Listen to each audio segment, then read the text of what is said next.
సంగారెడ్డి జిల్లా కలెక్టర్ల వద్ద సర్వశిక్ష అభియాన్ ఉద్యోగస్తులు సమ్మెకు ఆందోళన మాజీ ఎమ్మెల్యే చంటి క్రాంతి కిరణ్ సంఘీభావం తెలిపారు. ఈ సందర్భంగా చంటి క్రాంతి కిరణ్ మాట్లాడుతూ ఎన్నికల సమయంలో సర్వశిక్ష అభియాన్ ఉద్యోగులకు రెగ్యులర్ చేస్తారని మాట ఇచ్చి ఉద్యోగులకు పర్మనెంట్ చేయడం నాకు ఛాయ్ తాగినంత సమయం పడుతుందని చెప్పారు రేవంత్ రెడ్డి.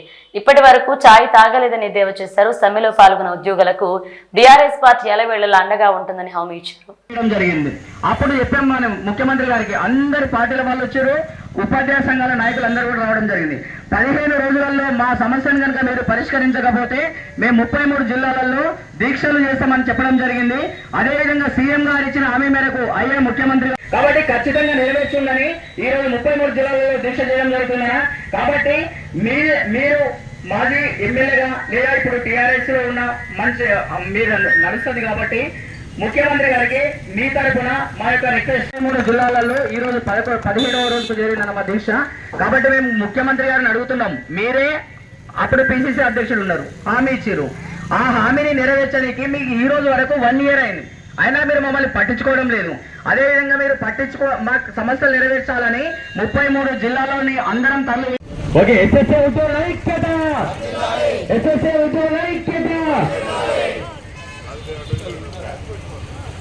Okay sir. అదేవిధంగా పొరిగి సంజీవ్ తెలంగాణ ఉద్యమకారుల అభివృద్ధి సంఘం రాష్ట్ర అధ్యక్షులు కూడా మన సభను ఉద్దేశించి ఆ సమ్మెకు మద్దతు ఇవ్వడానికి రావడం జరిగింది. సార్ వెల్కమ్ సార్, స్వాగతం.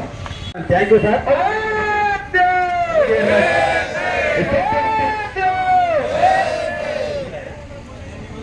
తీసుకెళ్ళడం జరిగింది.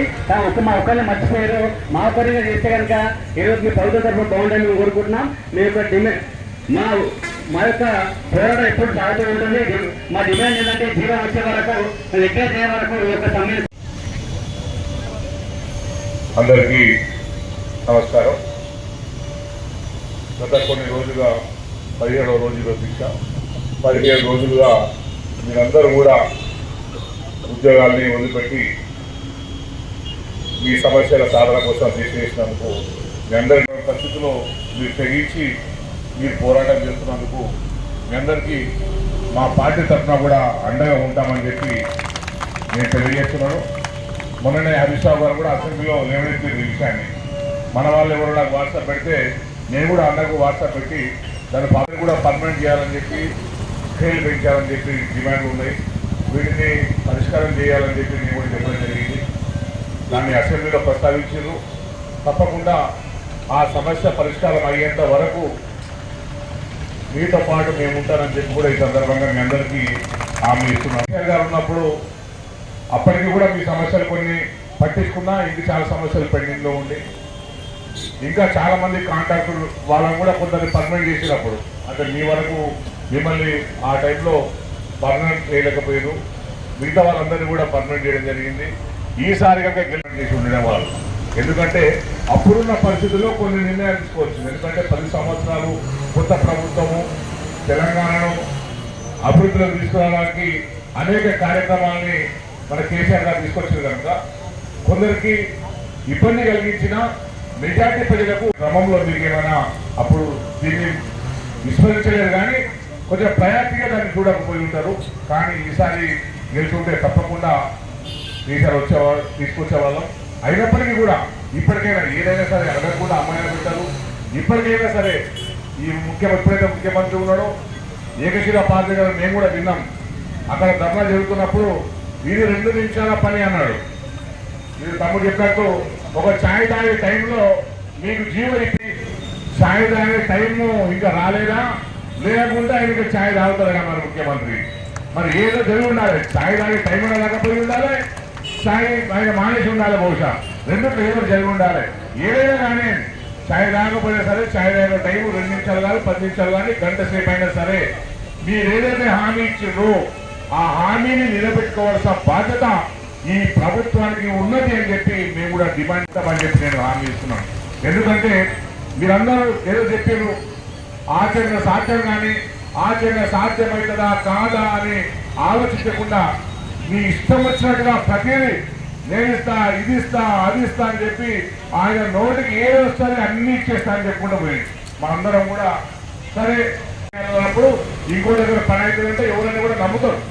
అందరూ నమ్మి అతన్ని ముఖ్యమంత్రి సీట్లో ఇప్పుడు కూర్చోబెట్టాం కనుక అదే నెరవేర్చాల్సిన బాధ్యత ఈ ముఖ్యమంత్రికి ఉన్నది అని మీరందరూ గుర్తు చేస్తున్నందుకు నేను మీ అందరికి కూడా ధన్యవాదాలు తెలియజేసుకుంటూ మీ అందరూ ఎన్ని రోజులు చేసినా సరే మా పార్టీ తరఫున మా జిల్లా తరఫున కూడా మీ అందరం కూడా మా ఆందోళన నియోజకవర్గం తరఫున అట్లాగే మా జిల్లా పార్టీ తరఫున కూడా మీ అందరికీ మేము ఎప్పుడూ అండగా ఉంటామని చెప్పి కూడా మీకు తెలియజేసుకుంటూ వాటన్నింటినీ పరిష్కారం చేయాలి. మీ అందరినీ పర్మనెంట్ చేయడంతో పాటు ఇంకా ఏదైనా రిక్రూట్మెంట్ వస్తే మీకు వెయిటేజ్ ఇవ్వాలని చెప్పి కూడా మీ డిమాండ్ చాలా సమంజసమైంది. ఎందుకంటే మీరు ఆల్రెడీ పనిచేస్తున్నారు కనుక మీరు కొత్తగా డిఎస్సీలో ఇంకో రిక్రూట్మెంట్ ఏదో జరుగుతున్నప్పుడు మీకు అనుభవం ఉన్నది కనుక మీకు వెయిటేజ్ ఇస్తే ఇంకా మీకు రేపు నైపుణ్యం ఉన్నది. అందరికి ఒక్కొక్కరు చెప్తున్నారు తమ్ముడు 20 సంవత్సరాల అనుభవం ఉన్నది కనుక ఆ అనుభవం మీకు ఇంకా పిల్లలకు చెప్పడానికి పనికొస్తుంది. ఎందుకంటే కొత్త రిక్రూట్ అయిన కంటే కూడా మీకు ఇంకెక్కువ కూడా మీరు చేసిన డిమాండ్ న్యాయమైంది. మీ అన్ని న్యాయమైన డిమాండ్లకు మేమందరం అండగుంటాం. నేను వ్యక్తిగతంగా గారు మా పార్టీ తరఫున ఇంకా ఎవరైతే ఇక్కడ మా చిన్నప్రభ గారు కూడా వచ్చినట్టున్నారు, మీకు సంఘీభావం చెప్పారు, ఇంకా మా పార్టీ నాయకులు ఎవరెవరైతే ఉన్నారో అందరం కూడా మళ్ళీ మీరు ఎప్పుడు రేపు మళ్ళీ ఈ ప్రభుత్వం చేసినా చేయకపోయినందుకు తప్పకుండా రేపటి మళ్ళీ ప్రభుత్వం వస్తే ఫస్ట్ ప్రయారిటీగా మీరు తీసుకుంటామని చెప్పి కూడా నేను మీకు ఈ సందర్భంగా హామీ ఇచ్చుకుంటూ, ఎందుకంటే ఏదైనా సరే ఇప్పుడు రేవంత్ రెడ్డి గారు ఏది పడతారు ఇష్టం వచ్చినాడు ఎప్పుడు ఏది పడతారు నరుక్కుంటూ పోయాడు. నేను అది ఇస్తాడు. కేసీఆర్ సార్ ఏమో 5,000 ఇస్తానంటే ఆయన 10,000 ఇస్తాడు, 2,000 ఇస్తానంటే పెన్షన్ 4,000 ఇస్తాడు. 2,000గా తీసుకునే పరిస్థితి ఇప్పుడు రాష్ట్రంలో వచ్చింది. ఒక ఊళ్ళో పోతే ఇంతకుముందు ఏ ఊళ్ళో పోయినా చిన్న టిఫిన్ సెంటర్లు మంచిగా కలకలు అనేది మొన్న మా ఊర్లోనే నేను టిఫిన్ చేద్దామని టిఫిన్ బంద్ చేసింది సార్ అన్నాడు. ఎందుకంటే తక్కువ మంది వస్తున్నారు సార్ టిఫిన్ చేయడానికి బంద్ చేస్తామని చెప్పి అన్నారు. అంటే ఎవరి జేబులో కూడా పైసలు ఆడలేదు. మీ అందరూ జీతాలు ఇవ్వాలంటే పైసలు రావాలంటే రెవెన్యూ పెరగాలి. రెవెన్యూ పెరగాలంటే ప్రభుత్వ విధానాలు సరిగ్గా ఉండాలి. రాగానే హైడ్రా తీసుకొచ్చిండు, ఎవరు కూడా రియల్ ఎస్టేట్ వ్యాపారం కూర్చోబడ్డది. రాష్ట్రంలో మేజర్ ఆదాయం రియల్ ఎస్టేట్ ఆదాయమే. మొత్తం రియల్ ఎస్టేట్ లేవు, కొనుగోలు లేవు, అమ్మకాలు లేవు. ఇంకా పైసలు ఎట్లా వస్తాయి, రెవెన్యూ వస్తాయి. ఒక ఊర్లో పోతుంటే రోజు దాదాపుగా అడ్డగోలు హామీలు వేయడం వల్లనే ఈ సమస్యలు వచ్చినాయి. వాటన్నిటి మీద కూడా మనందరం కలిసికట్టుగా పనిచేస్తామని చెప్పి నేను మీ అందరికీ తెలియజేసుకుంటూ, ఎందుకంటే మీరందరూ విద్యావంతులు, సమాజాన్ని బాగా అంచనా వేయగలుగుతారు, బాగా దాన్ని అంచనా వేసి దాని పరిష్కార మార్గాలు కూడా మీరు ఆలోచిస్తారు కనుక తప్పకుండా మీతో కలిసి మేము ఉంటానని చెప్పి ఈ సందర్భంగా మీకు తెలియజేసుకుంటూ, నన్ను ఈ ధర్నా చేయడానికి ఆహ్వానించినందుకు అందరికీ కూడా జిల్లా అధ్యక్షుడికి, కార్యదర్శులకి తెలియజేసుకుంటూ, రాజకీయాల్లో ఈ రోజు మేము ఓడిపోయినాం కదా మీకు మద్దతు ఇస్తామని చెప్పి మీరు ఎవరైనా మనసులో అనుకుంటారు. కానీ ఓడినా గెలిచినా ఎప్పటికీ మీకు మేము అండగానే ఉంటాను. ఎప్పుడు మీరు వచ్చినా కూడా మీకు మద్దతుగా ఉంటాను. మీ తరఫున నేను డెలిగేషన్ చేయడానికి కూడా మీతో ఉంటానని చెప్పి కూడా ఈ సందర్భంగా తెలియజేసుకుంటూ, మీ అందరికీ ఉద్యమాభినందనలు మీకు అండగా ఉంటాను. హైదరాబాద్లో కూడా ఇంకా నా తరఫున ఏమైనా సహాయం కావాలని కూడా చేస్తానని చెప్పి నేను ఈ సందర్భంగా మీకు తెలియజేసుకుంటూ సెలవు చేసుకుంటాను. జై తెలంగాణ, జై తెలంగాణ.